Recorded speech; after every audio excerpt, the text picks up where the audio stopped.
그 바다 다시.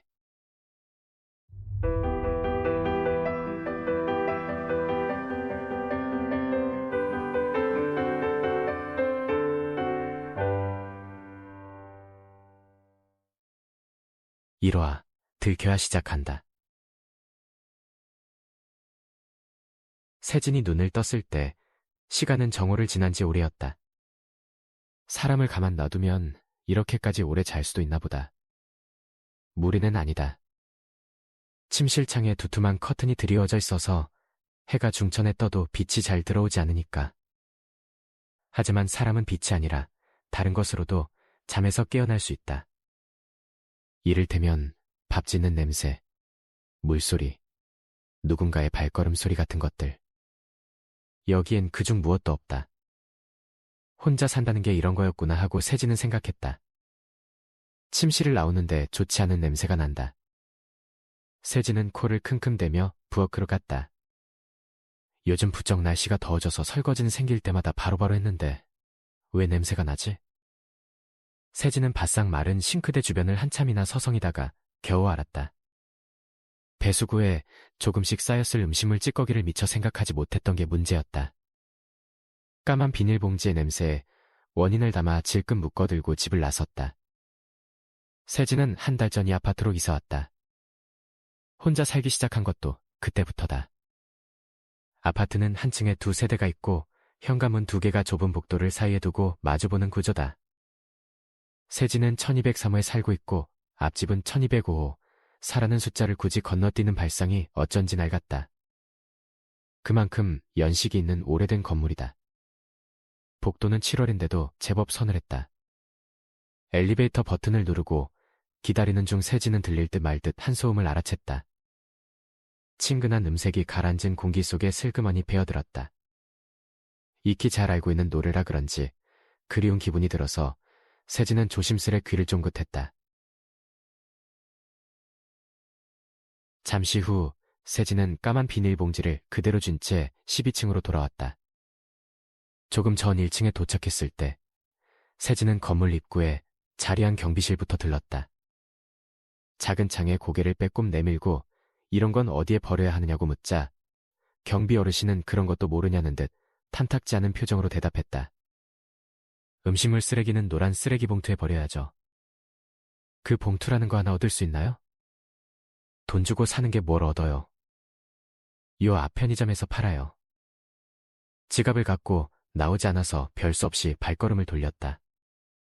돌아오니 복도가 조용했다. 그새 노래가 끝났나 보다. 세진은 공연히 아쉬운 눈으로 1205호의 현관문을 바라보다가 이내 고개를 저었다. 뭐 하는 거예요, 우세진? 속으로 되뇌고는 서둘러 집 안으로 들어가 지갑을 챙겨놨다. 편의점에 다녀오면서 아이스크림도 하나 샀다. 아파트 건물을 나서자마자 뜨끈하고 습한 여름 공기가 훅 덮쳐와서 불가항력이었다. 처음 써보는 노란 봉투를 반도 채우지 못하고 버렸다. 봉투가 가격이 좀 있으니까 다음엔 꽉 채워서 버려야지 생각하면서 짧은 외출을 끝냈다. 덥다. 집에 들어오자마자 세진은 에어컨부터 켰다. 손을 씻은 후 아이스크림을 물고 소파에 앉았다. 땀이 식어가는 동안 주변을 느릿하게 눈으로 훑었다. 방이 3개. 거실과 부엌. 화장실 2개. 혼자 살기엔 넓은 집이다. 첫인상은 그렇지 않았다. 이 집을 계약했을 때만 해도 세진은 이 정도면 혼자 살기에 딱 적당하다고 생각했다. 그럴만했다. 전에 살던 집은 여기와는 비교도 안 되게 넓었으니까. 그런데 어떤 의미로는 지금의 집이 더 넓다. 물리적인 여백이 아니라 정서적인 부분에서 그랬다. 완전히 홀로 생활하는 건 세진에게 있어 25년 평생 처음 있는 일이라. 굳이 표현하자면 이런 느낌이었다. 사방이 망망대인 한 뼘짜리 무인도에 기약 없이 혼자 버려진 심정. 그렇게 생각하니까 기분이 처진다. 다른 생각을 하자. 뭐가 좋을까? 세진은 입안에 퍼지는 달콤한 멜론 향에 집중하면서 머리를 굴렸다. 맞다. 아까 그 노래. 앞집 남자도 그 노래 좋아하나 보다. 아이고. 기껏 떠올린다는 게 그거냐.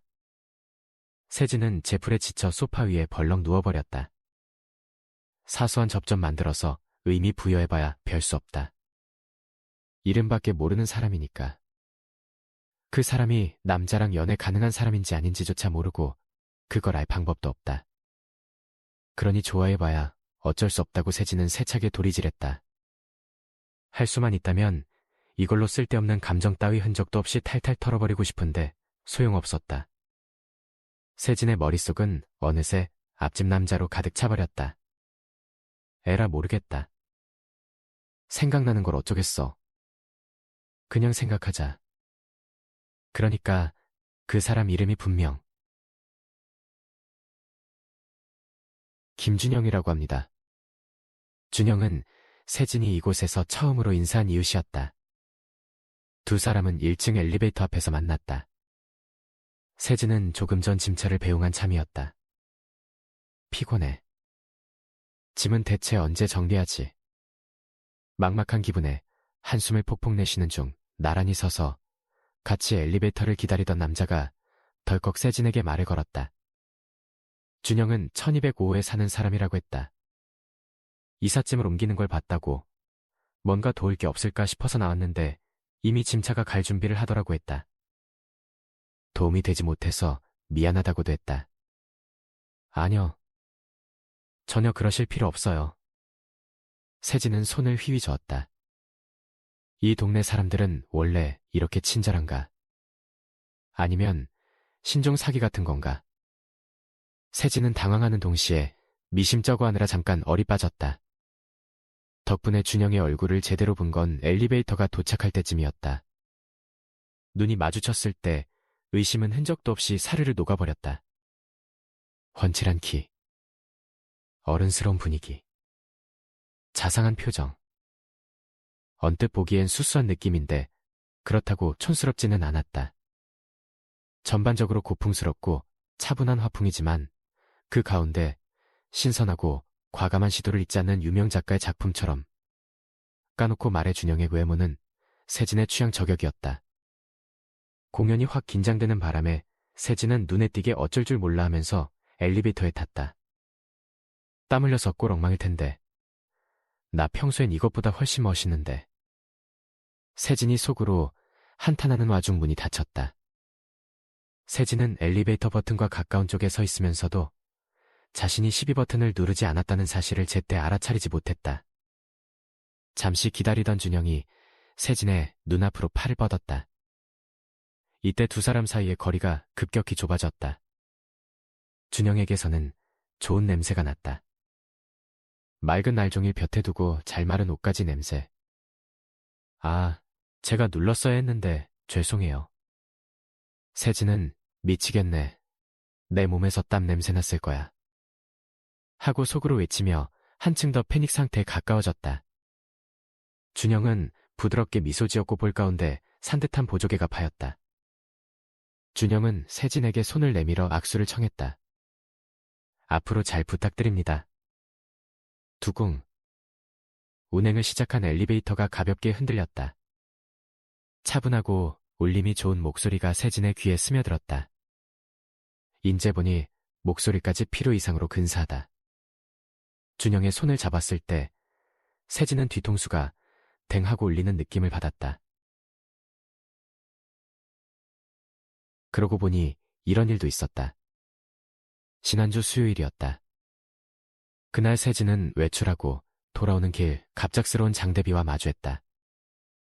집 근처로 향하는 버스에 오르자 1시간 전만 해도 맑았던 하늘에 구름이 모이기 시작했다. 버스에서 내릴 즈음엔 비가 아주 쏟아부었다. 세진은 우산을 챙기지 않았다.